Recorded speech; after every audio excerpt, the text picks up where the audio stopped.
It's been more than 30 years since we first met Vivian and Edward, the unforgettable couple who turned an unlikely love story into one of Hollywood's greatest fairy tales. Now, in 2025, the story continues with Pretty Woman 2. Is this sequel the dream fans have been waiting for, or just another attempt to cash in on nostalgia? Back in 1990, the world fell in love with Pretty Woman, a movie that seemed simple on the surface, but became something much bigger. It wasn't just a romantic comedy. It was a cultural moment. The story of a wealthy businessman named Edward, played by Richard Gere, and a spirited young woman named Vivian, played by Julia Roberts, captured hearts everywhere. The movie had humor, charm, drama, and above all, chemistry that was impossible to fake. Julia Roberts became a superstar overnight, and Richard Gere found one of his most memorable roles. Together, they created a film that stood the test of time. Pretty Woman wasn't expected to be such a hit. Studios didn't think audiences would care about a love story between a Wall Street tycoon and a woman living on the edge of society, but what made it powerful was its heart. Vivian wasn't written as a victim. She was sharp, funny, and real. Edward wasn't just a cold businessman. He was someone searching for connection. Their relationship didn't just make for good entertainment, it gave audiences hope that love could break through barriers of class, money, and social rules. That message, combined with a soundtrack that still plays in our heads today, made Pretty Woman more than just a movie. It became a classic. Over the years, talk about a sequel never really went away. Fans wanted to know what happened after Vivian climbed up to Edward's apartment and he rescued her right back. Did they get married?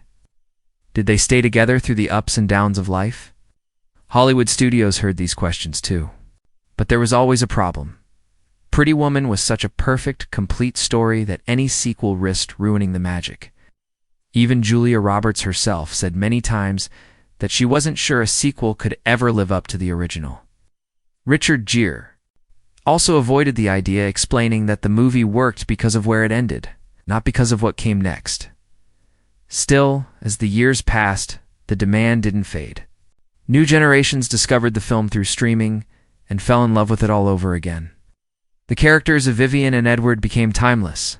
Like Romeo and Juliet or Jack and Rose, fans began writing their own ideas of what could happen. In a sequel, some imagined a married couple facing new challenges. Others pictured them as parents trying to balance family life with their very different pasts. Hollywood, of course, loves nostalgia. And after the recent wave of sequels and reboots, Pretty Woman seemed like the perfect candidate for revival. Finally, after more than 3 decades, the announcement came. Pretty Woman 2 was officially in production. It was confirmed that Julia Roberts and Richard Gere would return to play Vivian and Edward once again. For fans, this was the dream news they had been waiting for. There was excitement, but also doubt. Could lightning strike twice? Could a sequel ever match the magic of the first? Or would it be another case of Hollywood digging up the past without giving audiences something truly meaningful? The pressure on the filmmakers was enormous. They had to find a story that felt fresh, but also honored the original. Just be a copy-and-paste job. It had to be a continuation of a love story people cared about for more than 30 years. The script went through several rewrites, with different writers trying to capture the right balance of romance, humor, and emotional depth. Eventually, the team settled on a story that would explore not just love, but also what happens after. The happily ever after. In many ways, Pretty Woman 2 was more than just a sequel. It was a chance to reflect on how much has changed since 1990. The world is different. Relationships are different. The way we view love, independence, and success has all shifted. This gave the film a new kind of power. It wasn't just revisiting old characters. It was revisiting them in a new time with new challenges, and seeing if their love could survive all over again. The build-up to the release was filled with anticipation. Fans of the original film were excited, curious, and even nervous. Younger audiences who had only just discovered Pretty Woman were eager to see how Julia Roberts and Richard Gere would bring their characters back to life. And Hollywood was watching closely, knowing that if this movie worked, it could spark even more revivals of beloved classics. Pretty Woman 2 isn't just a continuation of a story, it's a continuation of a legacy. It's a reminder that some love stories stay with us forever, and sometimes we just can't help but wonder what happens next. Asterisk when a film like Pretty Woman becomes legendary.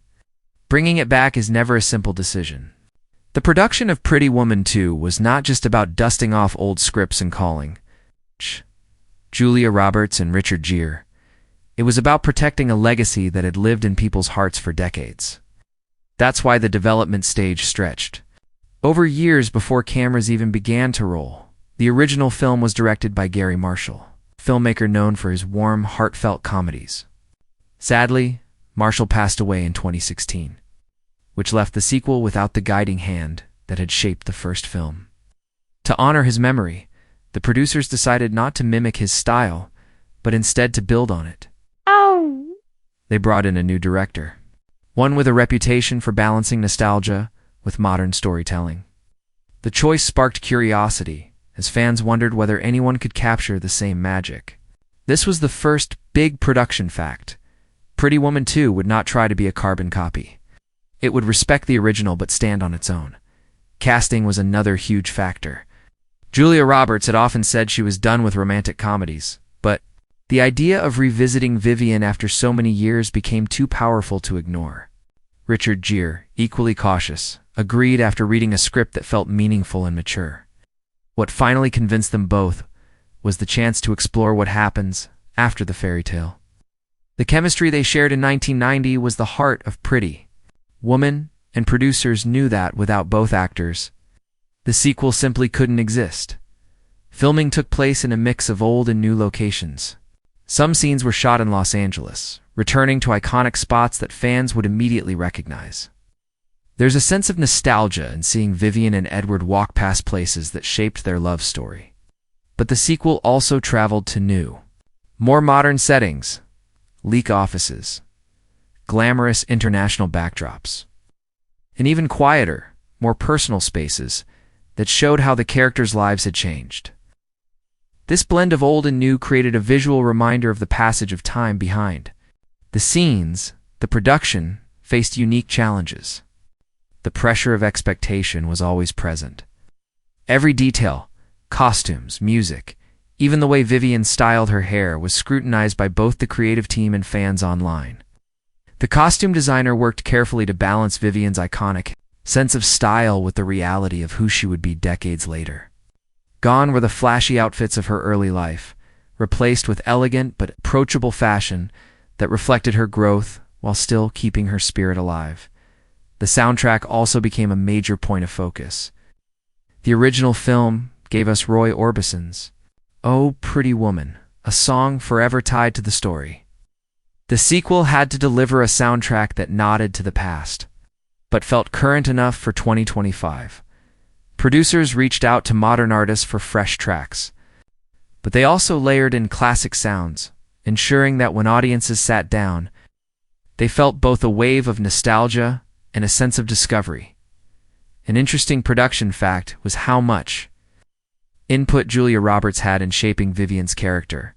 She worked closely with the writers to make sure Vivian's journey didn't feel forced or unrealistic. After all, fans had grown up with her. She couldn't just be the same young woman from 1990. She had to be layered, older, wiser, but still recognizable. Richard Gere also pushed for Edward's character to evolve beyond the businessman stereotype, wanting him to feel more human, more vulnerable.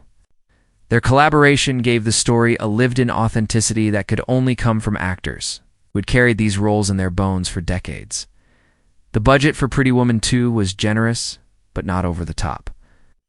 The filmmakers weren't aiming for superhero spectacle. They were aiming for intimacy and emotional weight. Most of the money went into securing the cast, designing sets that reflected both glamour and realism, and creating a production schedule that allowed the actors space to dive into their roles without rushing. Finally, one of the most unique aspects of the production was how it embraced the fans. During filming, the studio released small teasers photos of Roberts and Gere on set, little behind-the-scenes clips and interviews hinting at the story. These weren't just marketing tactics. They were part of building trust. The team knew fans were protective of Pretty Woman, so they let them in on the process, showing that this sequel was being made with care, not just for profit. When the cameras finally stopped rolling, the cast and crew described the experience as emotional. For Roberts and Gere, it wasn't just another movie, it was a reunion with characters who had defined their careers and shaped the lives of millions of fans. For the filmmakers, it was a chance to prove that some stories don't fade with time. They evolve just like the people who love them.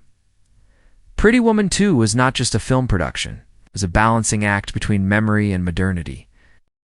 The story of Pretty Woman to 2025 begins not with glittering lights and champagne glasses, but with something far more grounded: time. 3 decades have passed since Vivian and Edward first stepped into each other's lives, and the film makes no attempt to hide it. The years are present in every line on their faces, in the way they move, and in the way they look at one another. This is not the tale of a woman waiting to be rescued or a man learning to soften his heart. This is about what happens after the immense fairy tale, when real life demands answers to questions that happily ever after never fully explained. The film opens with Vivian. No longer the struggling dreamer from Hollywood Boulevard, she has built a life of her own. She is independent, accomplished, and carries herself with a quiet confidence that shows just how far she has come. She has traded the uncertainty of her past for stability, but the film makes it clear Vivian has never lost her spark. Laugh, that quick wit, and that fire in her eyes are still there, only matured by years of experience. Edward, on the other hand, is introduced in a way that reflects both continuity and change. He remains the polished, sharp businessman we remember, but the weight of age and responsibility sits heavier on his shoulders. He has built his empire, but at what cost? The sequel wastes no time in showing that Edward has been wrestling with questions of legacy, family, and meaning. Success has followed him, but happiness is not as simple as it once seemed. The central story is not about whether Vivian and Edward are still together. That's answered quickly. They are, though not. Without scars, the film treats their love as something living, not frozen in time. They've had highs and lows, arguments and reconciliations. And now, as the sequel begins, they face a challenge that could either break them apart or bind them more tightly than ever. Without spoiling the heart of the conflict, the movie presents a crossroads moment. Vivian and Edward are forced to revisit their past, not only the glamorous romance that defined them, but also the choices they made along the way. The screenplay cleverly weaves echoes of the original film into the sequel. Fans will spot subtle callbacks: a familiar street corner, a hotel lobby that feels like déjà vu, and even a modern twist on the iconic rescue scene. But none of these moments feel forced. They are carefully placed to remind us of where the story began, even as it moves into uncharted territory. Alongside the couple's journey, the sequel introduces new characters who reflect the passage of time. There are family members, colleagues, and rivals who each bring their own perspective to Vivian and Edward's relationship. One of the film's strengths is how these side characters push the main duo to confront truths they might otherwise avoid. Through them, the story examines themes of loyalty, forgiveness, and what it means to truly grow with someone over a lifetime. The tone of Pretty Woman 2 walks a fine line between romance, drama, and gentle comedy. There are light-hearted moments. Vivian's humor has only sharpened with age. Edward's dry wit still shines through. But the film doesn't shy away from weightier emotions. Love here isn't portrayed as a whirlwind of passion, shown as work, as compromise, as a choice that must be made again and again. This makes the story feel not only nostalgic but relevant, especially for audiences who have themselves experienced the passage of time since the first film. Visually, the movie blends nostalgia with modern flair. The camera lingers on moments that echoed the first film, but also frames Vivian and Edward in new spaces that show how their world has changed. Where once they walked the glitzy streets of Los Angeles, they now navigate boardrooms, family dinners, and quiet, reflective scenes that reveal who they've become. The contrast is powerful. It shows not only their journey as characters, but also how much the world itself has transformed since 1990. By the midpoint of the film, The stakes are clear. This isn't a story about falling in love, it's about staying in love. It's about facing life's unpredictability with the same courage it took to take that first leap of faith. And in true Pretty Woman fashion, the script never loses sight of hope. Even as challenges mount, there is always a sense that love, if nurtured, can survive. What makes this plot summary unique is not just the continuation of a romance, but the way it reflects the audience's own journey. Many who watched the original in theaters are now older themselves. They too have faced crossroads, compromises, and the bittersweet passing of years. Pretty Woman 2 taps into that shared experience, giving us not only a story about Vivian and Edward, but also a mirror for our own lives. By the time the film approaches its climax, the stage is set for revelations and choices that will test everything these two characters have built together. It is a story about whether fairy tales can endure even when reality makes them harder to believe. Asterisk, the final act of Pretty Woman.